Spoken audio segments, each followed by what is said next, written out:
그쵸, 항상 그렇죠.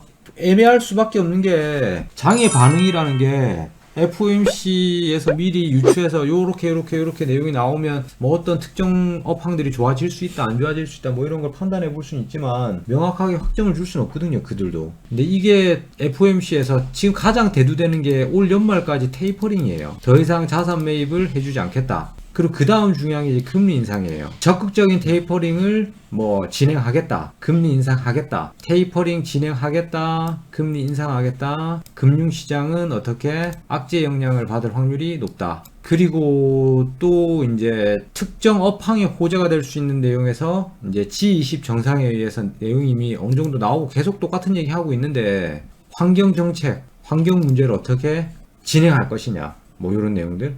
미국 월가에서 어떻게 해석하느냐에 따라 달라진다. 뭐 이 환경 정책만 하더라도 여기서 분파되는 내용들이 굉장히 많죠. 그리고 이제 위드 코로나 각 국가별로 대처를 하고 있는데 선진국 주도하에 위드 코로나를 진행시키고 감염 인구세가 이제 거의 폭증을 하고 있습니다. 폭증을 전 세계적으로. 그냥 늘어나는 게 아니라 3배, 뭐 5배 이렇게 올라가요. 그래서 위드 코로나에 대한 내용 뭐 이런 게 복합적으로 우리 시장에 큰 영향을 주겠죠. 그리고 중국 시장의 스태그플레이션 이게 이제 저성장이죠. 저성장 고물가에 의한 중국에서 이제 성장 속도가 점점 느려질 것이다. 성장 속도가 느려진다는 건 저성장 시대 들어오고 고물가가 들어간다는 건 소비 심리세가 줄어든다. 뭐 좀 별개의 이야기인데 우리나라 시장은 2단계를 벗어났어요. 저성장 시대, 고물가 시대에 지출 소비가 줄어들었었던 시대는 제가 봤을 땐 10년 전부터 최근 몇 년 전까지 해서 끝났고 최근 몇 년 들어서면서부터 우리나라는 저성장 시대의 고물가지만 소비 심리세가 줄지 않아요. 소비가 이루어져요. 복지 정책이 따라왔기 때문이라고 생각해요. 단적인 예가 저희 20대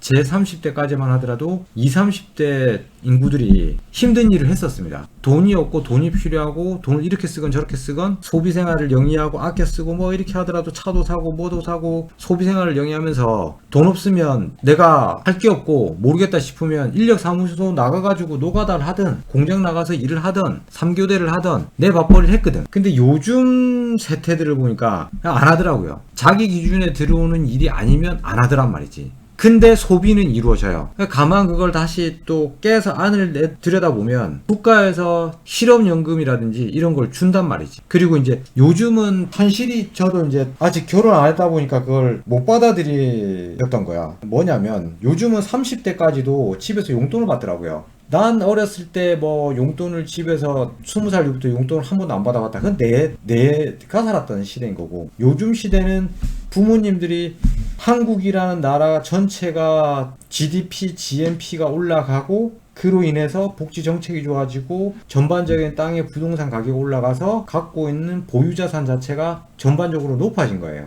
그러니까 부모님들도 예전에 일반적으로 중산층쯤은 안 돼도 그래도 저소득층에서 조금 올라온 수준의 60대 정도가 되면 집 한 채 갖고 있고 뭐 고향 쪽에 땅 하나 갖고 있고 퇴직하면서 퇴직연금 받고 있고 퇴직금 받고 이러면 자산 총액이 한 10억 정도 되는 거예요. 자식 한둘 있는데 자식들한테 용돈식으로 뭐 한 달에 50만 원씩 뭐 이렇게 주는 거는 별 문제가 안 된다는 거지. 그러면 실업자가 국가에서 돈을 받아서 쓸 수 있는 소비 형태가 이루어진다는 거지. 근데 중국은 그게 안 된다는 거지. 아직 그 정도의 부의 축적이 평균적으로 일어나지 않았기 때문에. 그래서 결론은 우리나라 시장은 중국 시장의 흐름과 미국 시장의 흐름들을 잘 봐야 돼요. FOMC 내용이 나오고 나서 주중에 아마 비농지표 결과 발표가 또 나올 겁니다. 미 실업 청구 건수죠. 그런 내용들과 함께 좀 믹스돼서 봐야 되는데 뭐 이래저래 해서 저한테 한번 맞춰봐라 한다면 테이퍼링이나 금리 인상에서 파격적인 인상이 나오진 않을 거예요. 테이퍼링을 적극적으로 시행하고 현재 나와 있는 뭐 물류대란 내용이라든지 이런 부분들에 대해서 그리고 부채 내용들에 대해서 우리가 그냥 앞으로 싹 무시하고 우리가 가야 될 길을 가겠어. 앞으로 일절 테이퍼링 자산 매입 해주지 않겠어. 금리 인상, 야 지금 돈이 너무 많이 인플레이션 현상이 너무 심하고 사람들 씀씀이가 너무 크고 막 개념 없이 대출 많이 쓰고 하니까 금리 그냥 올려 이렇게 돼야 되는데 그렇게까지는 안 할 것 같아요. 그러니까 강력한 임팩트를 줄 수 있는 결정을 할 수 있는 사람이 없어요. 그래서 이번 11월 달은 거의 비슷하게 진행할 것 같아요. 조금 더 올리는 상한선에서 뭐 그런 식으로 얘기가 되고, 주식시장은 그냥 노멀하게 흘러갈 것 같습니다. 그렇게 크게 변동성은 없고 고점에서 위태위태한 고점 영역의 행보대를 유지할 것 같아요. 왜냐면 이제 개인 매매자 입장으로 돌아왔을 때 매매를 해야 되느냐 말아야 되느냐, 적극적인 투자 매매에서 적극적인 매수세로 들어갈 필요는 없다라고 봅니다. 다들 이제 요즘 먹고 살만한 시대다. 먹고 살만한 시대인데 여기서 시장의 변화가 있어요. 그래서 여기서 또 중요한 게, 이것도 최근에 좀 생각을 했었던 부분인데, 그래서 아까 뭐 젊은 층이, 그러니까 노동 집약적인 노동 산업에 뛰어들고 있지 않아요. 노동 산업에 뛰어들지 않아도 우리나라 시장이 먹고 살고 있다는 건 서비스 산업으로 이미 바뀌었다는 거예요. 4차 산업혁명 시대에 서비스 산업군으로 들어와 있다. 서비스에는 분명히 이제 기본 서비스도 있지만 여기에 들어가는 게 금융이에요. 금융 서비스.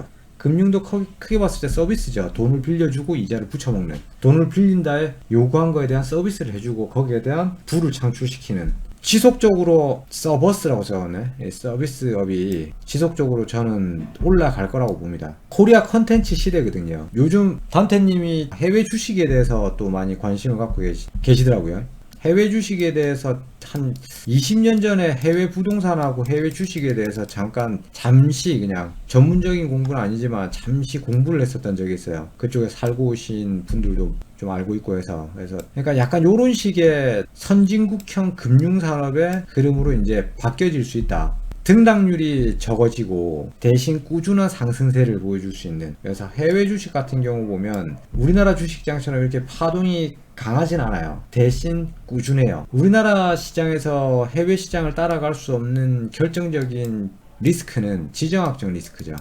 이것만 배제된다고 한다면 진짜 금융시장이 어느 정도 하나의 자산으로 생각하고 우리가 가진 전 재산의 일부를 좀 마음 편하게 갖고 갈 수 있는 시장이 될 수 있다. 변화하고 있다. 그렇게 되면 주식 인구는 더 늘어나게 될 것이다. 그러면 지금 현재 주식을 공부하고 계신 우리 회원 여러분들이 거기에서 우위를 선점하고 있는 여러분들이 되어야 된다. 큰 흐름의 연결선이다. 이런 것들을 좀 인지하시고 10년 후에 내 모습이 어떻게 될지에 대해서 생각을 하고 계획을 잡고 조금씩 천천히 하루하루 조금씩이라도 발전할 수 있는 여러분들이 됐으면 좋겠습니다. 그 와중에 이제 FOMC 회의 내용이 요번에 나오는데 이게 주가 반응이 어떻게 나올지에 대해서 유추하고 공부하고 관심 갖고 있는 건 굉장히 중요한 사안이다. 당장 매매를 해서 수익을 내는 것도 중요하지만 이런 걸 학습하고 경험치로 축적해 놓은 다음에 다음 매매 때, 다음 시장의 움직임이 나올 때 또 계속해서 꾸준히 해서 공부해 나가는 연결성을 가져가는 게 어떻게 보면 여러분들이 추후에 이 다음에 성공한 개미가 될 확률이 훨씬 높아질 수밖에 없는 방법이다. 그러니까 이걸 진부하게 생각하지 말고 재미없게 생각하지 말고 스페셜한 기술만을 생각하지 말고 전체적인 시장의 흐름, 거시경제의 흐름들을 항상 함께 옆에 두고 관심 갖고 보면서 주식시장을 바라봐라. 구독, 좋아요, 업 버튼 감사합니다. 땡큐.